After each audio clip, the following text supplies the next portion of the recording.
Hello, I'm talking about a game called Unpacking, which at the time of recording just released today on Switch and PC. I don't know if it was released to other platforms as well, but I bought my copy on Switch, and I'm going to talk about the game. I previously talked about the demo for Unpacking during Steam's Next Fest, which was, that was the one around E3. They've done another one since then. But since not many people watched that video, I'll touch on some of my impressions from that demo, and basically they were incredibly positive. The premise of the game is incredibly simple. You unpack things across different living spaces over a number of years, and in that way you kind of get to know this unseen character. You only get these little hints of the character you're kind of unpacking for or unpacking in place of. And I was just really wowed with the visuals, incredible sound design, some really fun animations, and just the tiny details that tipped off the incredible amount of care that has apparently been put into the game. And since then I've been very excited to play it. So I bought my copy on the Switch earlier today. It is $20. I will be honest, the price is a little bit of a sticking point for me in a kind of negative way, and I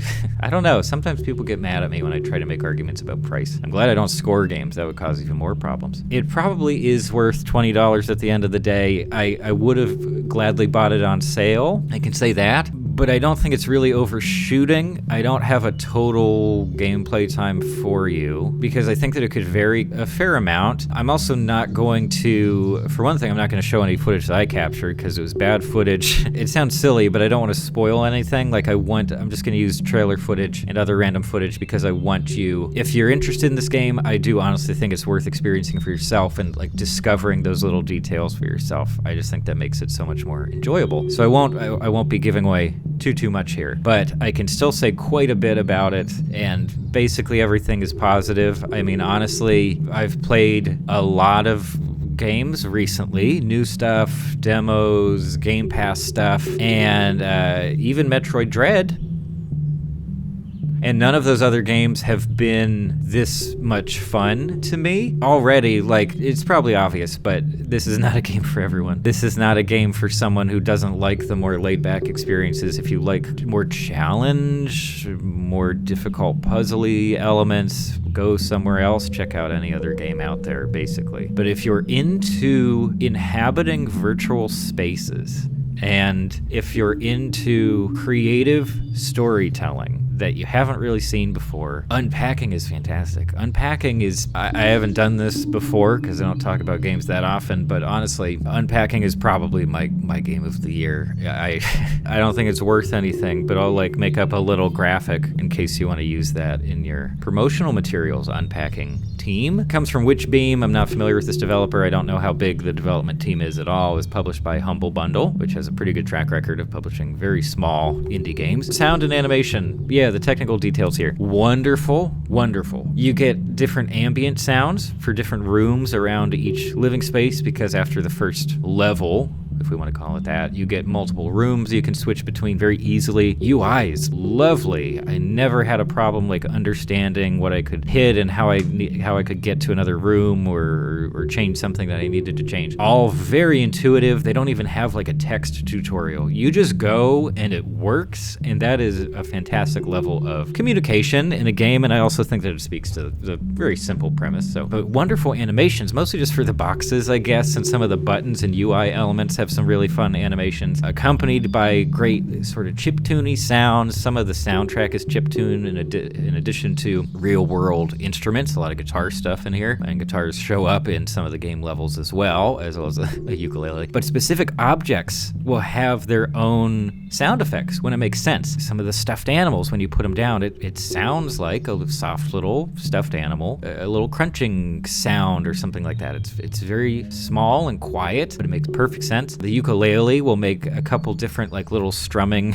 basic strumming noises, because when you plop down a ukulele, it'll resonate a little bit because the strings are not being dampened by anything. Little touches. This whole game is about these little tiny details that I was always delighted to discover in here. But while we're still on technical stuff, I specifically wanted to buy it on Switch. Well, for one thing, I have a feeling I'm going to replay this game a lot as a relaxation thing. It is incredibly relaxing, especially as someone with some lingering OCD kind of symptoms. It's incredibly pleasing to arrange things just so And while there are a few limitations to where you can put things, unless you change an option where you can put anything anywhere, which is a wonderful accessibility option, because then you don't get that puzzle element and you won't get slight frustration from that. It just feels great. And of course, it has a pretty robust photo mode as well. You can earn different stickers and stuff to place around, different zoom options, things like that, which is just another wonderful aspect, because I could totally see if you're the type of person who gets really into designing stuff on their Animal Crossing island, for example, or your houses in the past Animal Crossing games. If you really like designing stuff and making stuff look really cute and nice and orderly or weird or whatever, I could absolutely see someone kind of going ham on this, especially if they turn off the requirement to put certain things in certain places. So I will touch on that. One of the only gamey elements here really is that it's a little bit puzzle-like, where you have to put things in places where they make sense. So when you're unpacking everything initially, just as you would in real life, you can put it wherever, you can put it on other boxes, you can throw it down, you can put it places where it really doesn't belong. But then, once you've unpacked absolutely everything in that living space, it'll highlight specific items that need to be placed somewhere else, and it doesn't tell you where. And most of the time, it's not a big deal. You can just it's trial and error, or just thinking a little bit more critically about it. Like, where would I actually put this if I was living in this place? Based on what I know of this character that I'm not seeing, where would they put it? So a very interesting way to engage the player a little bit more. Like I said, that sort of challenge, if we call it that, can be turned off completely in the accessibility menu. And I think another accessibility thing is just highlighting items that need to be moved. And you can turn that off. It would become a lot more challenging if that was the case, right? Because then you just have to guess what needed to be. That could be incredibly challenging, maybe too much.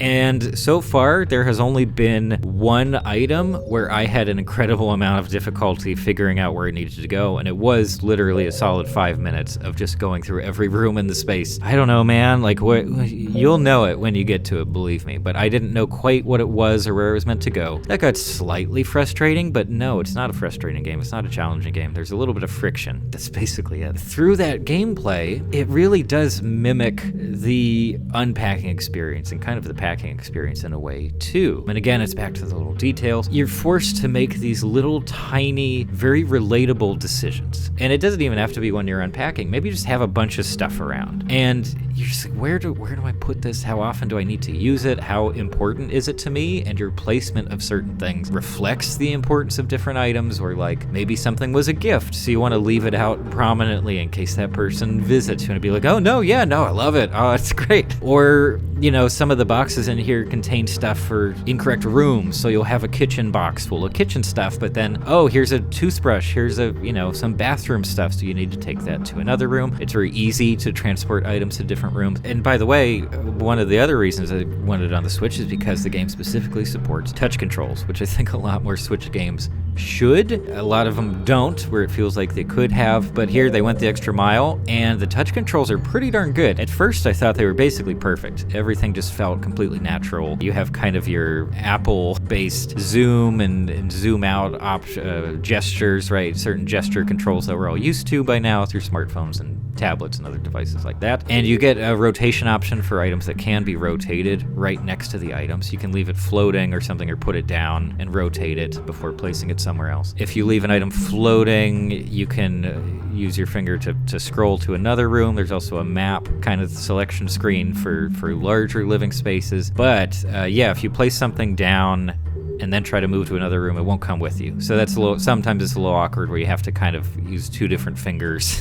to hold the item and then go to the next room. So some of it is a little awkward, and sometimes zoom could be a bit of an issue. The most effective way I found to handle one room at a time was to zoom out as far as possible, but then stuff is really teeny tiny. And when you're trying to arrange stuff in like a drawer or something like that, it can be a little bit more difficult and hard on the eyes. I've pretty bad eyes at this point, so it's a little bit more difficult. So then you're zooming in and out all the time, but nothing that bothered me very much at all. And I'm so glad that it has touch controls in the first place, because otherwise I probably wouldn't be crazy about playing this with analog sticks and buttons. I did try some of that too. You just have your cursor that you can move around with the stick. You can adjust the cursor speed, which is very nice, and then you just use buttons to place things down, or maybe a different button to rotate, stuff like that. But I wouldn't prefer that for sure. I played the demo on PC originally, and that was perfect. I mean, obviously it's easy enough to drag things around with your mouse and place them down. But yeah, touch controls I think are just fine. If you're comfortable with using other touch-based applications, it shouldn't be an issue at all. Yeah, and I got weirdly immersed in my own logic while playing this game, definitely. And like I said, it is very relatable. And in terms of the progression of living spaces too, it's pretty wide, pretty significant time jumps between each living space. And so you get some